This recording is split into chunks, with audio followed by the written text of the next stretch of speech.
of God. That is the only man of God that denies God when they ask him to move to Afghanistan to continue the ministry, saying, "Nah, I resign right now."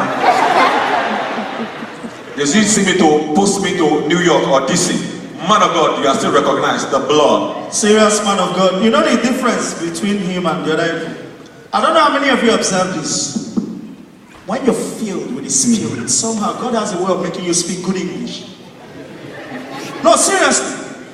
Those days, you see, when someone is in the Spirit, good English, for the Lord. Taste. As soon as they get out of the Spirit, then they are normal. Now, how is this? It's been long. There was this church, you know, how? Taste. We had this guy that was, you know, the worship leader. He came out one day. Everybody put your hands up to the Lord. Everybody put your, and we all did. Be magnified, oh Lord. And we were all in the Spirit. Seriously. You are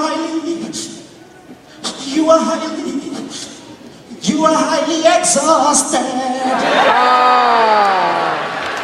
That was all we were putting. Who exhausted God? If you see how some people murder, I mean when you hear murder gospel songs, haven't you been in church where somebody, man of God, is preaching? You just see somebody beside you, holier than thou. Yes! Preach it!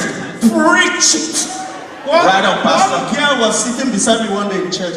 Preach it! Preach it! I asked her, what did he say? I don't know, but preach it. Just preach it. How many of us here are married? If you're married, put your hands together. Come on, if you're married and you're in the house, put your hands together for the Lord. Marriage is a good thing. But you know, I've noticed that marriage in this part of the world has helped our African men to be more romantic. Yeah, that's right. Am I right? Yeah. Well, okay, for instance, no, see, this is it. Like, as against Africa, here, we are tired of the jungle, we are trying to move to the city. But for them, they are so used to the city that they are going to the jungle, so they go for camping. And you know when you go for camping, peradventure, if a dangerous animal comes, this is where you now know who is born here and who comes from over.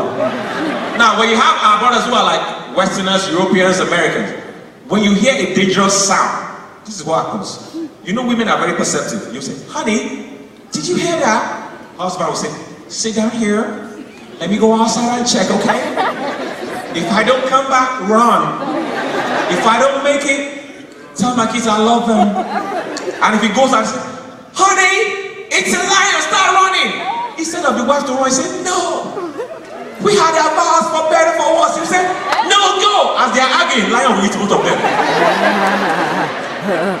But trust African men. Middle of the night, they hear a sound. As usual, women are more perceptive. Just say, Papa Emeka, did you hear that? He said, I didn't hear. Since you are the one that hear, we are going to check you too.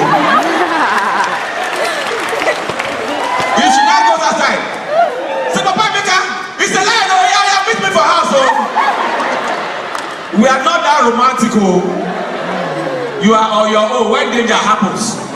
And also, do you know that when couples have issues,